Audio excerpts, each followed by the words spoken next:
Sri Caitanya-caritamrta Madhya Lila, Chapter 20, texts 108 and 109, translation and commentary by His Divine Grace Srila A.C. Bhaktivedanta Swami Prabhupada. Jive Sharup Hoy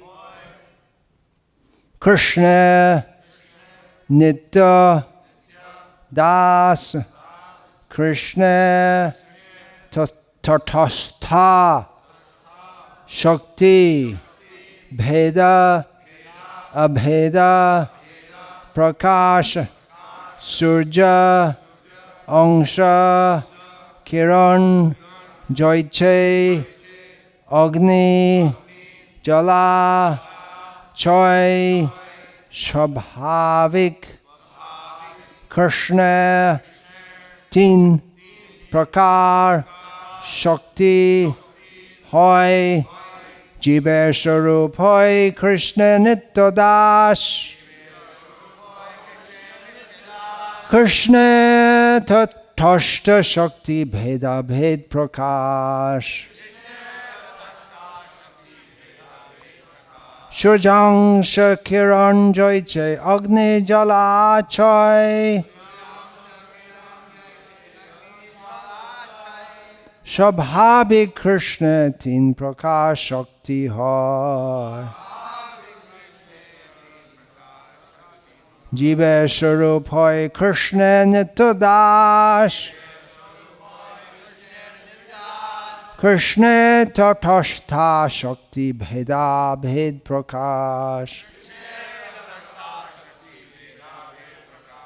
Sujang Shakiran Joyche Agni Jala Choi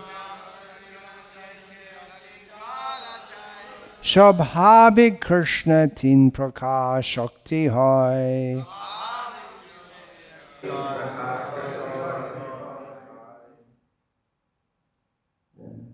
Jiva Sarupa Krishna Nitya Das Jive Sarupa Krishna Nitya Das Krishna Tatastha Shakti Bheda Bhed Prakash Krishna Tatastha Shakti Bheda Bhed Prakash Suryam Shikaram Yache Agni Jvala Chai Suryam Shikaram Yache Agni Jvala Chai Swabhavika Krishna Ratina Prakara Shakti Hai Swabhavika Krishna Ratina Prakara Shakti Hai Jive Sarubhaya Krishna Nitya Das Jive Sarubhaya Krishna Nitya Das Krishna Tatastha Shakti Bheda Bhed Prakash Krishna Tatastha Shakti Bheda Bhed Prakash Swayam Shahiranayachi Agni Jhala Chai Suryam Shakaram Yache Agni Jvala Chai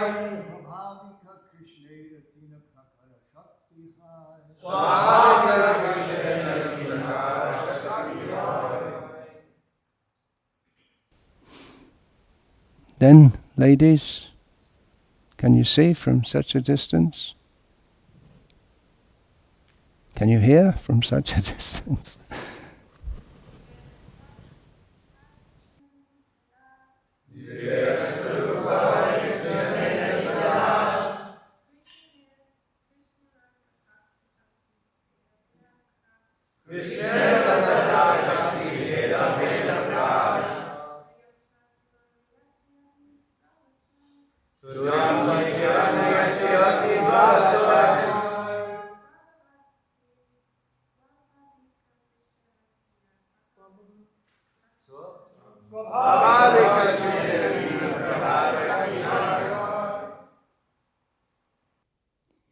Jiber of the living entity, Swarup, the constitutional position, Hoy is Krishna of Lord Krishna, Nitya Das, eternal servant, Krishna of Lord Krishna, Tatastha, marginal, Shakti, potency, Bheda, Abheda, one and different, Prakasha, manifestation. Surja, Angsha, part and parcel of the sun. Kiran, a ray of sunshine. Joiche, as. Agni, Jala, Choi, molecular particle of fire. Svabhavik, naturally. Krishna, of Lord Krishna. Tin, Prakar, three varieties. Shakti, energies. Hoi, there are. It is the living entity's constitutional position to be an eternal servant of Krishna because he is the marginal energy of Krishna and a manifestation simultaneously one with and different from the Lord, like a molecular particle of sunshine or fire. Krishna has three varieties of energy. Purport. Srila Bhaktivinoda Thakur explains these verses as follows. Sri Sanatana Goswami asked Sri Caitanya Mahaprabhu, "Who am I?" In answer, the Lord replied, "You are a pure living entity. You are neither the gross material body nor the subtle body composed of mind and intelligence. Actually, you are a spirit soul, eternally part and parcel of the Supreme Soul, Krishna.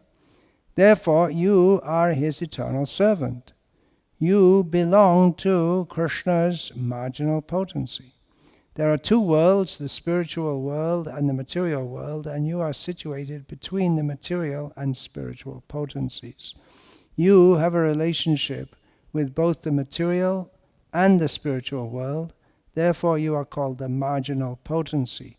You are related with Krishna as one and simultaneously different.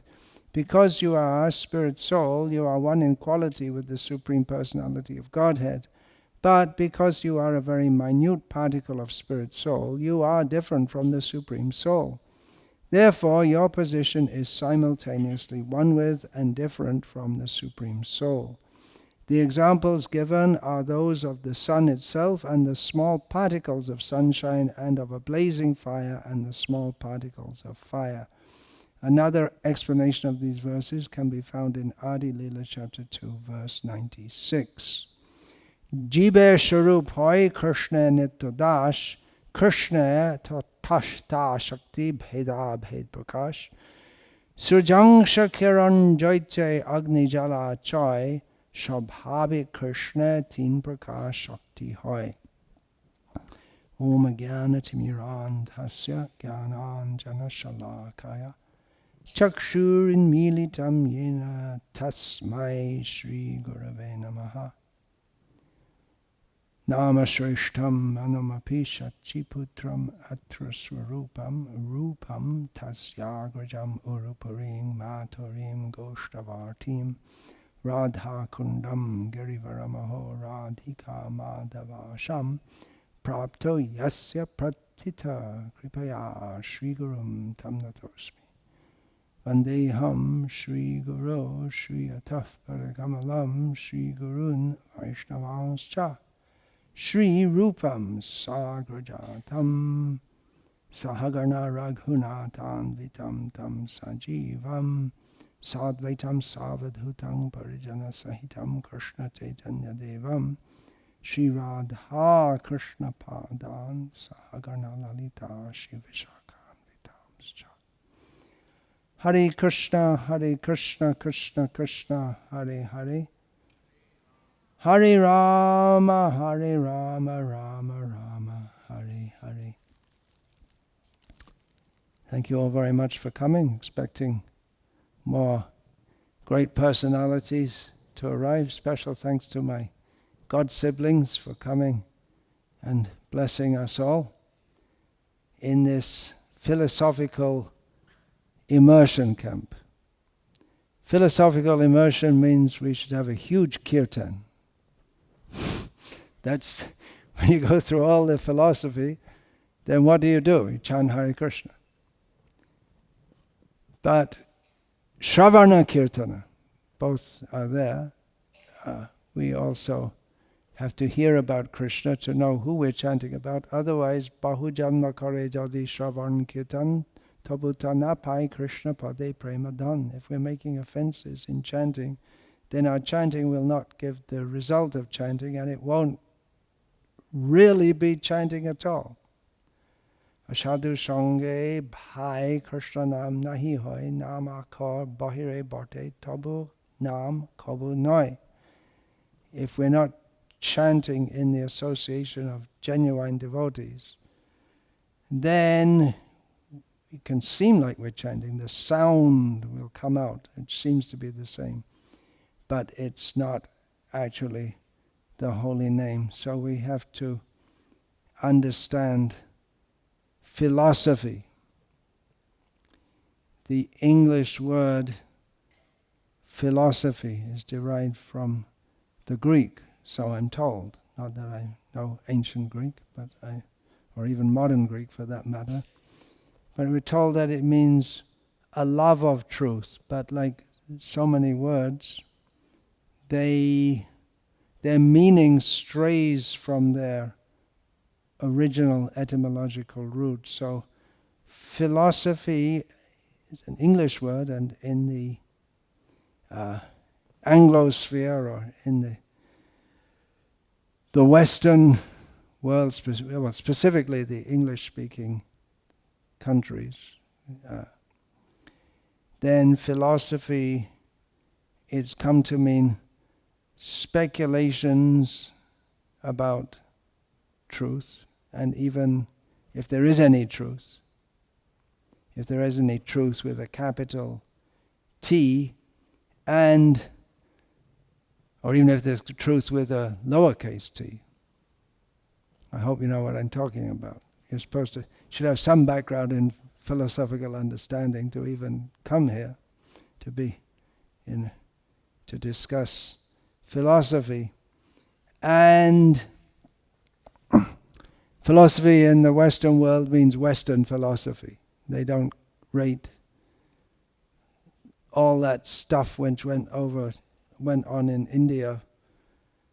They think that Indians were all savages, but when the Western people were still savages, not that they ever really evolved from that, but they became more sophisticated savages. But when the Western people were still in the Dark Ages, and before all that, and even before the ancient Greek philosophers, the Indian civilization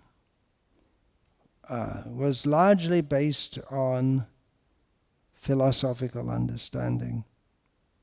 And what goes on in the name of philosophy, when I say that they consider philosophy to be Western philosophy, because if you take a course in a college in the West in philosophy, it's only about Western philosophy. They think it began with the ancient Greeks and Socrates and Aristotle and Descartes, and these are the pivotal, seminal figures in what they call philosophy. And they don't even consider that anything intelligent could come out of anything but beefeaters and their descendants. Beefeaters, the British pride themselves on being beef eaters. But what they call philosophy is not love of truth. It's like a dog trying to catch his tail. Do you ever see that in the West? In India, it's quite common. I think in India they do it because I suspect that they have some itch in their tail and they're trying to catch it. But you can never, you know it's there, you can see it, and you're trying to get it, but you never get it. In the colleges, what is taught as philosophy is not really philosophy in the sense of even searching for truth. It's more like looking at different philosophers and philosophies. And just like in the colleges, some people study and they look at butterflies, and some people study and look at amoeba and viruses, and some people look at history. They look at a phenomenon which is separate from themselves. But real philosophy should, if you're going to love the truth, you should actually search for the truth. But most of these philosophers or the teachers of philosophy, they're not searching for truth. They might have done at some point in time, but they don't have that feel that I have to find the truth. What is the truth? So, and they'll tell you that you'll come out. This is one course where you'll come out more confused than going in. And if you think you know anything about philosophy, well, that could be said about other courses also. You'll find that you know less when you come out, when you're actually further away from the truth by studying philosophy. They'll tell you.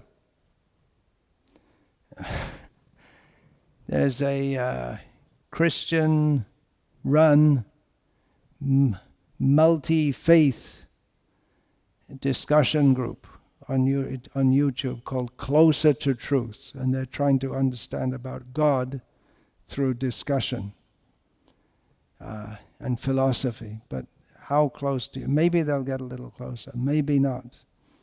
But Nayam Atma Pravachanena Labhyo, the truth of the self cannot be understood simply by discussion. That is an axiom in Vedic philosophy. Then why so much discussion? Then we're stuck.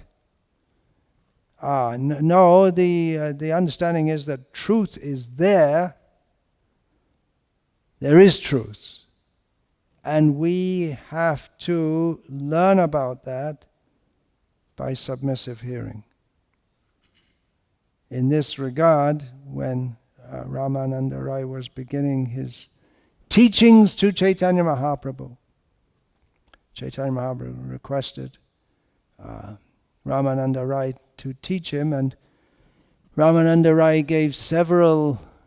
First of all, Chaitanya Mahaprabhu set the tone for the discussion by asking, what is sadhya sadhana tattva? What is the goal of life and how to attain it? And Ramananda Rai gave several possible answers to that which Chaitanya Mahaprabhu didn't accept, and then Chaitanya Mahaprabhu accepted what is not fully an answer in itself, but it's the beginning of the answer. It's the way to get the answer, which is, anyone? Jnane prayasumudapasya namanta eva jivanti sanmukharitam bhavadi avartam sthane stita shuddhigatang tanuvang manobhya ye prayaso jitachito apitaistrilokyam. Giving up one's speculative habit, giving up being a dog trying to catch his tail, giving up the endeavor to try to understand everything by our tiny intelligence alone, Jnane praya, become humble. That is the beginning of knowledge. The same thing is stated in Bhagavad Gita, where Lord Krishna, describing the symptoms of knowledge, begins with amanitvam, adambitvam, being free from the desire for honor and being free from arrogance. That is the beginning. So becoming humble, one should live one's life by hearing about Krishna from people who know. That's the point. It's not something to be found by searching, because we'll never find it in that way. Not by unaided searching. But the real search is to find the person who can tell us, and the person who can tell us will tell us. But we're not going to learn everything in one day. So we have to dedicate our life for hearing, dedicating oneself completely for that. It's not a hobby, armchair philosophizing. It's not a hobby. One has to completely dedicate themselves with one's mind, body, and words. What's the body got to do with philosophy?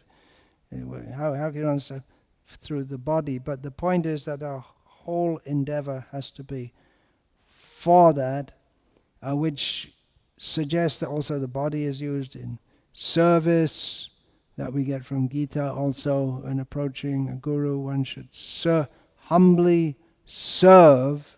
These are the preconditions and then inquire. And again we'll find this word tattva comes up, tattva darshibihi. Those who've seen the truth can reveal the truth. And if one does like this, one adopts this process of hearing in a humble mood from self-realized persons, then one is able to conquer the unconquerable. So it's a matter of seeing the truth, not speculating about the truth, knowing the truth. That the word in Indian philosophy, sorry, it's not a very good term because philosophy means truth and philosophy is not limited to India, but conventionally we can say Indian philosophy, the word is darshan, which means seeing the truth. There's another word, vada, which is often used interchangeably, but vada also gives the sense of discussion and argument. So we're interested in darshan. Now you may think, well, we're going to have we're going to discuss philosophy, so jiva sarupoi Krishna. What is that? Everyone knows that. That's the most basic thing. You can't come all the way to hear about philosophy and you're just going to talk about jiva sarupoi Krishna. Everyone knows that. That's very basic, right? You think we'd get something better than that for our money's worth. But actually, the whole philosophy of the Absolute Truth is encapsulated in this statement. Jiva Sarup Hoy Krishna Nityadas. We find in the verse before this, Chaitanya Mahaprabhu is speaking to Sanatana Goswami. He says to Sanatana Goswami, Yoga Patra how to me bhakti pravartaite krame shab tatta shuno kahiye tomate. You, Sanatana Goswami, are fit to propagate the cult of devotional service. Therefore, gradually hear all the truths about it from me. I shall tell you about them. So, all the truths, this word tattva, if you're going to say philosophy, if you're going to give a Sanskrit alternative word or Bengali, darshan is one word, vada can be one word. Darshan is often associated with a particular outlook. So we have Advaita Darshan, the philosophical outlook of those who think that everything is one, that seeing the seer and the seen, it's all one. Darshan, darshak, drishya. Darshan, drashta, and drishya. It's all the same. And through complex philosophy, they try to explain that everything's all one, but it's not.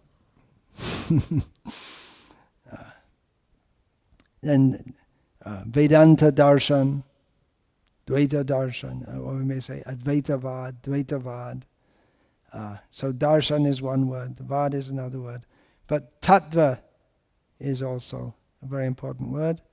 Tattva, of course, the meaning is somewhat different. It's like so many words, it's not fully translatable in English. Srila Prabhupada often translates it as truth. Tattva, it literally means thatness. So what is the nature of such and such? An entity that or phenomenon that we're discussing. So Chaitanya Mahaprabhu says, I'll tell you everything gradually. And he starts with this. Jiva Swarup Hoy Krishna Nityadas. He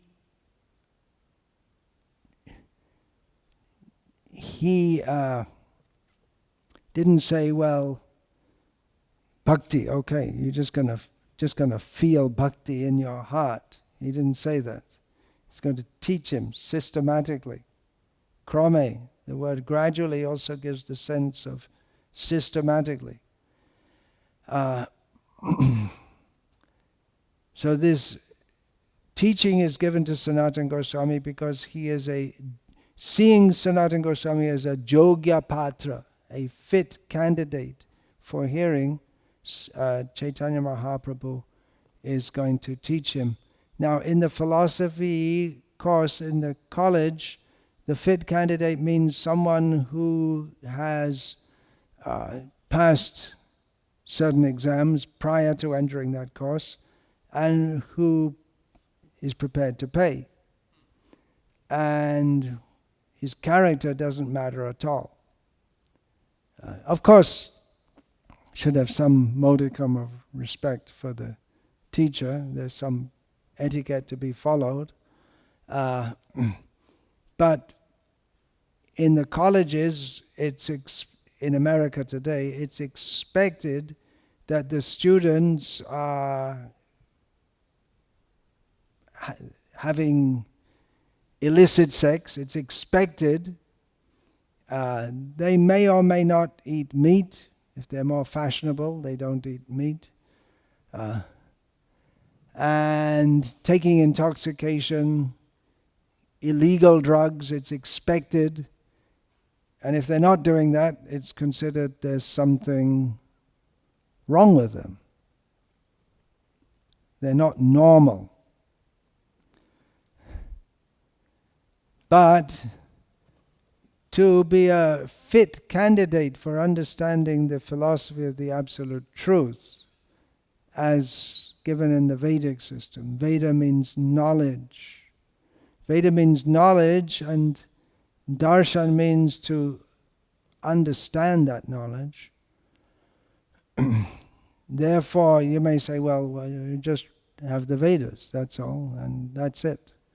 But knowledge is there, but it needs to be unpacked and understood. You can get a pile of books on medicine and read them, but you won't be allowed to practice as a doctor. You have to be trained by someone who knows and understands and can guide you to understand that. So Veda is there. Vedanta is there. Vedanta is one particular darshan, one particular angle on seeing the Vedas. That's Vedanta darshan. Vedanta literally means the Upanishads. So, but how to understand this? It's not simply a question of having a brain which is sufficiently developed to understand various philosophical, what shall we say, syllogisms and extrapolations and so on. One has to be pure in heart and pure in behavior. If I get round to it, I'll discuss that during the course of this philosophical camp. Chaitanya Mahaprabhu saw Sanatana Goswami as a fit candidate because of the way, or at least we can learn what it means to be a fit candidate from the way that Sanatana, so this is prior to philosophy. How are we even going to be admitted in the college, in Chaitanya Mahaprabhu's college? One has to know how to be eligible to be accepted within that college. Sanatana Goswami approached Chaitanya Mahaprabhu and said, Apanar hitahit kichu inajani grama bebohare panditai shattamani. I do not know what is beneficial for me or what is detrimental. Nonetheless, in ordinary dealings, people consider me a learned scholar, and I am also thinking of myself as such. Sanatana Goswami says, I don't know. people think I'm very learned, and I'm so foolish that I consider like this. So the fact that Sanatana Goswami was very learned in worldly matters, he considered, actually he was very learned in Shastra also, even prior to meeting Chaitanya Mahaprabhu, but he didn't present that here I am, I'm a great scholar, everyone knows I'm a great scholar, and yeah, if you want you can tell me something. He didn't approach like that. He came as a blank slate. I don't know. Sanatana Goswami says, Kripa kari jadi more kare acho udhar, apana kripate kaha kartaba ama. Out of your causeless mercy you have delivered me from the materialistic path.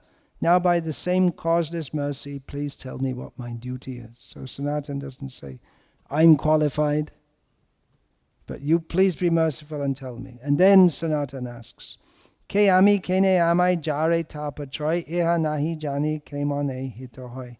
Who am I? Why do the threefold miseries always give me trouble? If I do not know this, how can I be benefited? I don't know how I can be benefited. So Sanatana Goswami, he presents himself as being completely ignorant, but he's asking the right kind of questions. He's not going to Chaitanya Mahaprabhu and said, cure my backache. He's not going to him and saying, tell me, how can I become God?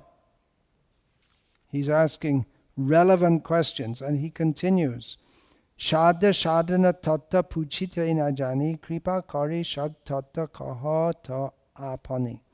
Actually, I do not know how to inquire about the goal of life and the process for obtaining it. Being merciful upon me, please explain all these truths. So he's asking Chaitanya Mahaprabhu to explain to him all the truths, Shabda Tattva, and Chaitanya Mahaprabhu says, yes, I will do. And Chaitanya Mahaprabhu begins, and certainly he goes on much further to discuss, but he starts Jivesharup Hari Krishna Nityadas. It is the living entity's constitutional position to be an eternal servant of Krishna. And we might think that prior to this, Chaitanya Mahaprabhu's instructions to Rupa Goswami are given. And it's not the same exactly as those to Sanatana Goswami. But we can understand because Chaitanya Mahaprabhu says, I'll teach you everything. So he also taught what he taught to Rupa Goswami, but it's not included here because for the sake of not repeating. So he teaches him everything. And just as Sanatana Goswami asks about Shadha Sadhana Tattva, what is the goal of life and how to attain it? It's the same question that Chaitanya Mahaprabhu put to Rai Ramananda, so that we can understand. In the course of Chaitanya Mahaprabhu's teaching of Sanatana Goswami, that Chaitanya Mahaprabhu taught Sanatana Goswami all these things, but it may not all be included in this lengthy section of the Bhagavatam, in which we have a summary only of Chaitanya Mahaprabhu teaching Sanatana Goswami. The first word is jiva. Very important word. It immediately establishes that we are living beings. You may think, well, that's a given, isn't it? But then, if we were to ask Stephen Hawking, no, let me quote Francis Crick first. If we were to ask Francis Crick, the co-discoverer of the structure of DNA, one of the towering figures in modern science, he says, you, who are you? Ke ami, Sanatana Goswami asked. He asked Chaitanya Mahaprabhu. He didn't ask Francis Crick. Francis Crick would have said, you, your joys and sorrows, your memories and ambitions, your sense of personal identity and free will are in fact no more than the behavior of a vast assembly of nerve cells. As Lewis Carroll's Alice might have phrased it, you're nothing but a pack of neurons. Stephen Hawking. The human race is just a chemical scum on a moderate-sized planet orbiting around a very average star in the outer suburb of one among 100 billion galaxies. So, Chaitanya Mahaprabhu didn't say that. They may think, these Hawking and Crick and their followers may think that this is the apex of discovery. But it was said long before. There's Vedanta Darshan, Yoga Darshan, Sankhya Darshan, or different darshans based on the Vedas. And there's also Gnostic Darshan, atheistic darshan. It's nothing new. There's nothing new under the sun, as we find from a very philosophical part of the Bible. There's nothing new under the sun. So we have also a similar kind of statement from Charvak, one of the famous great atheists of ancient India. Rinang kritva gritang pitpet yavat jivet sukhang jivet bhasmi bhutasya dehasya king puna agamano bhavet. Enjoy while you can, he says. How do you enjoy? They're more sophisticated atheists. Take ghee. And you can get it by any means, beg, steal or borrow, because there's no future karma or any such thing, because when you die, and you'll burn your body, and you won't come back again. It's all over. So while you're here, enjoy yourself. So nothing new. But Chaitanya Mahaprabhu begins by saying we are jiva. We are conscious. We're living beings. That means there's a difference between the soul and the body. So Chaitanya Mahaprabhu is by using this word, jiva, as the first word in his teachings to Sanatana Goswami, he's actually starting at the same place that Krishna starts in Bhagavad Gita.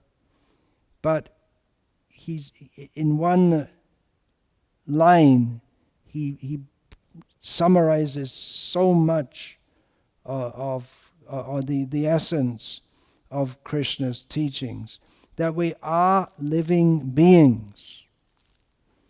And like I said, it may be taken as a given, but there are living beings who argue that we're not living beings, that there is no phenomenon as life separate from matter. Life is a production of matter. Life comes from matter, and therefore there is nothing but matter. But jiv means we are conscious. We're conscious living beings.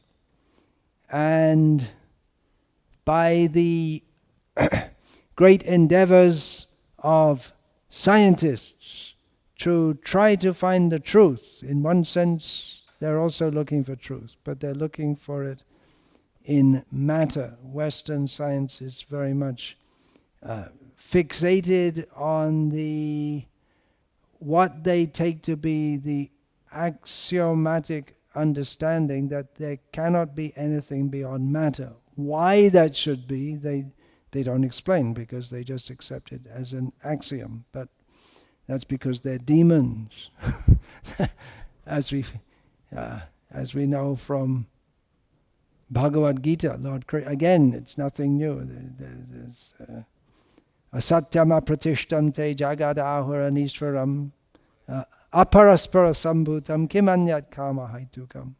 Those who are demons, they think that there's no God, there's no ultimate truth. There's what is there? There's just this world, and there's desire in this world, and there's nothing. There's nothing beyond all of this. So the atheistic scientists, in their endeavors to try to find out everything, or as much as they can find out, eventually came to the strange or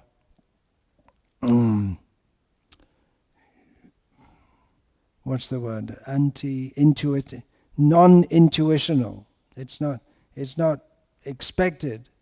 The strange phenomenon known as consciousness, when they found out that the behavior of a wave, when it is put through a screen, whether we look at, if there's an observer, it depends on the observer whether it's a wave or a particle.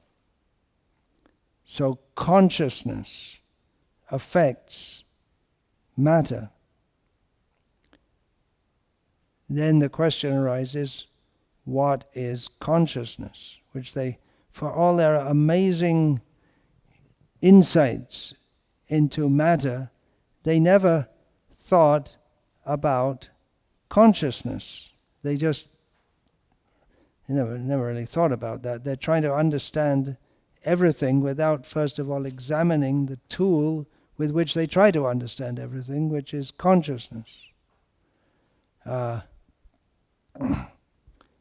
They just, I don't know, it's just like a blind spot in Western philosophy, and especially in science, that they never really thought that what is consciousness, but they became forced to think about it, which made them very uncomfortable, because it's very hard to explain, and they've been trying to explain it for over, well, not really trying very hard, because it looks like they're going toward, they might have to try to bring in something metaphysical, and that's not allowed in science.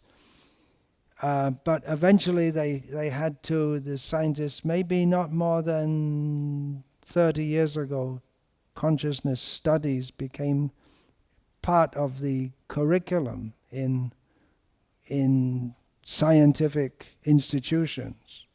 It was a new field, exciting field, which became necessary to try to understand the nature of reality as we're trying to see it through physics especially. But there are different groups of scientists who try to comment on consciousness, and there are three basic outlooks. One of them is just that, well, consciousness is matter. It must be, because everything else is matter, and we don't know anything else but matter, so it must be matter.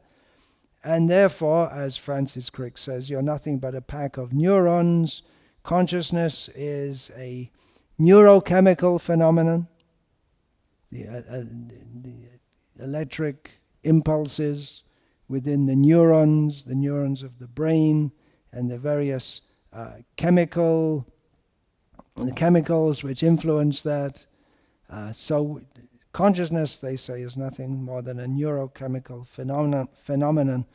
We don't exactly know what consciousness is, but it must be physical, like everything else. Everything in existence is physical. They speak, they presume. It's not proven, nor is it provable, but they presume that it must be physical. Then another group may say that, well, we don't know what consciousness is, but we'll know in future. And another says, we don't know what consciousness is and we probably won't ever know. It'll always be beyond our ability to understand. Chaitanya Mahaprabhu begins, Jivera, the first word. It's just accepted as an axiom that we are conscious living beings, and of course when he uses this word, he expects that Sanatana Goswami understands the basic beginning teachings of Bhagavad Gita, because in the basic beginning teachings of Bhagavad Gita, Lord Krishna describes what is the nature of jiva, the living being. I'll read one of the several verses that Krishna states about the nature of the jiva in the beginning of his teachings to Arjuna. Avinashi tu tadvidhi yena sarva midang tatam vinasham avyayasyasya na kaschit kartam arhati. That which pervades the entire body you should know to be indestructible. No one is able to destroy that imperishable soul. Later we have in Bhagavad Gita, Lord Krishna speaks about his 8 separated material energies. He distinguishes between material energy and then aparayamitastvanyang prakriting vidhi me param jiva bhutang mahabaho yayedam dharyate jagat.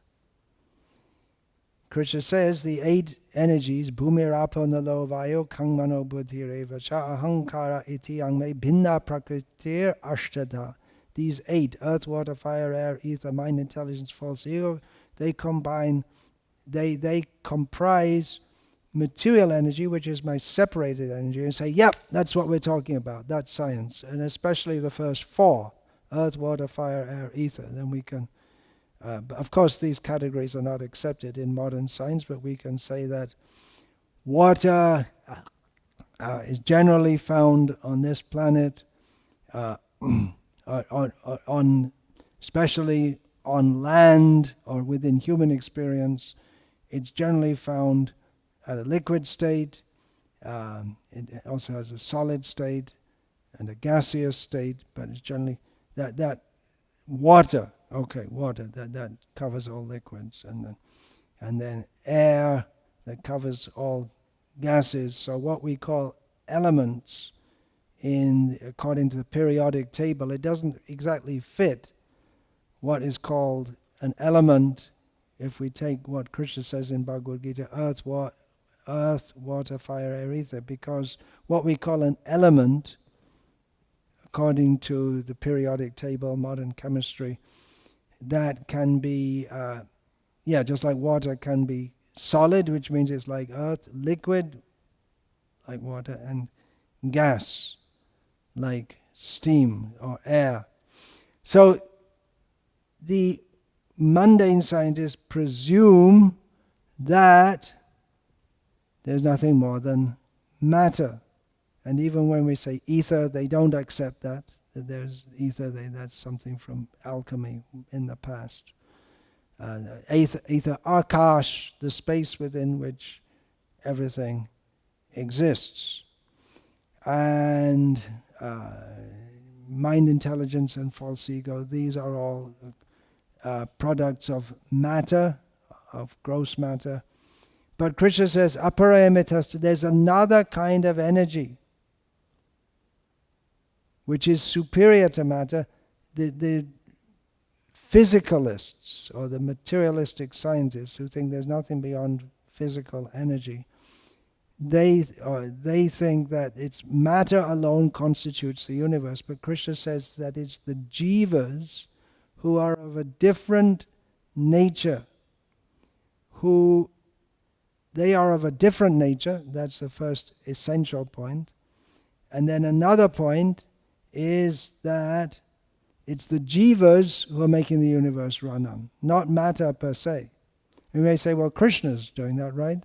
It's Krishna. He's running on the universe. Maya dhakshena prakritihi suyate sacharacharam, under my supervision. material nature runs on, and everything moving and non-moving comes into being. But Krishna, prior to this, says that it's the living beings who are making the world run on.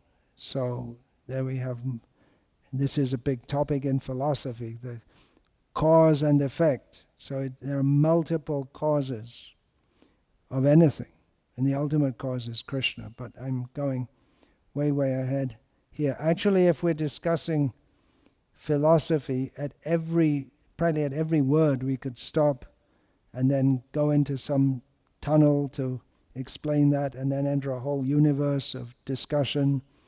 So we have to accept some things as axiomatic. Even to discuss, we have to accept that we're here, we exist, at least at some level, and that the words I'm saying have meaning which is intelligible, and you can understand it. If we want to discuss philosophy, maybe we should start at epistemology, but you can get stuck right there and never get beyond that. Or you can discuss the nature of language, which is the means by which, and how is language communicating meanings, and what is the meaning of meaning, and you can just, really, what is the meaning of meaning? It's a very big question in philosophy. So you could get stuck at any point and never go anywhere. But we won't do that. And Chaitanya Mahaprabhu doesn't do that either.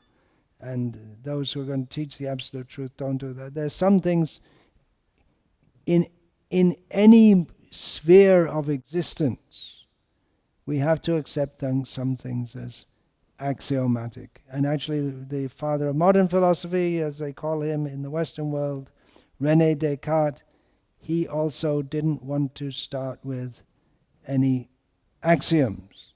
So he thought something which is undeniable. We have to start with something undeniable. I think, therefore I exist.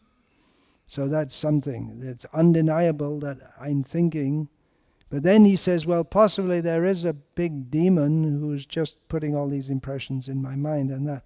So that's also a possibility, and that possibility is made into a big movie in The Matrix, which I haven't seen, but I have found out enough about it to be able to talk about it.